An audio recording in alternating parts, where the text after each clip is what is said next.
Watershed Stewards Program and the California Conservation Corps in partnership with AmeriCorps. I'm currently serving with the California Conservation Corps Center in Fortuna, California. I'll be telling you all about the wild world of fungi and nutrient cycling. First, what is a fungus? They are neither an animal nor a plant. They are their own group of organisms. They are more similar to animals and humans in that they have to consume organic materials from their environment. Fungi produce mushrooms in all sorts of different shapes, sizes, color, and even texture. From tiny club fungi like these funky fellas on the forest floor, to conchs as large as your head. Fungus can be found anywhere, like in a garden, or in the old soup that you forgot in the back of your fridge. Ew. Okay, forget about the soup. I'm going to talk about the ecological role of fungus outside of the fridge. I have a question for you, and you. Have you ever seen talking trees on television or in movies? We may not be able to talk to trees, but trees are talking to each other. They're using fungi. Why do you think that there aren't more logs like this in a forest like here? I think it's because we have a fungal friend with us. This fungus is breaking down the woody fibers in this log so all the nutrients can be recycled back into the soil. Fungi play a very important role in forest ecosystems. They actively break down organic material to make it more available for other living components in a forest. Fungi will often team up with plants to form a symbiotic relationship where they both benefit each other.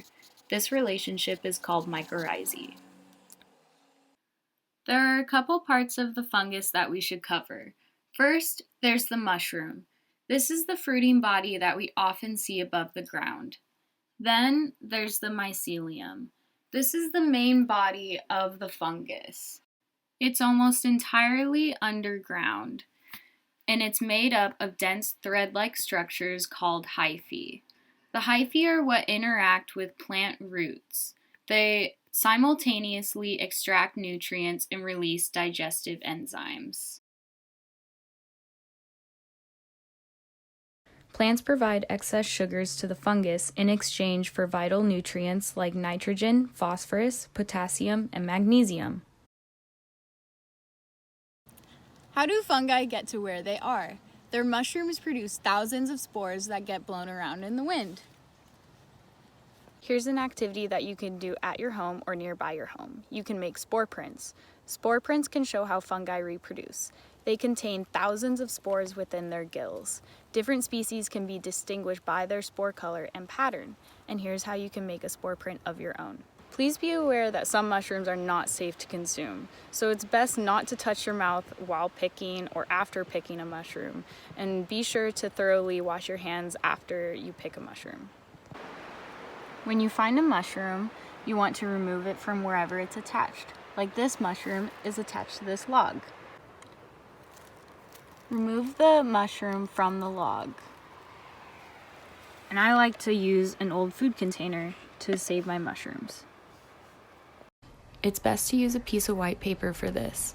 Lay the cap on the piece of paper with the gills facing down.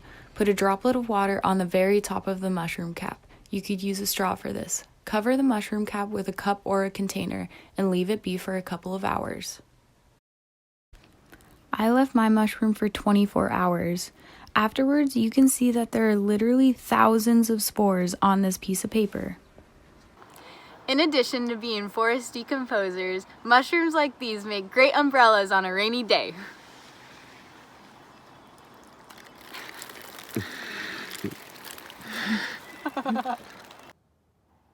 There are so many critters that utilize fungi that we didn't cover, like this slender salamander taking cover under this mushroom.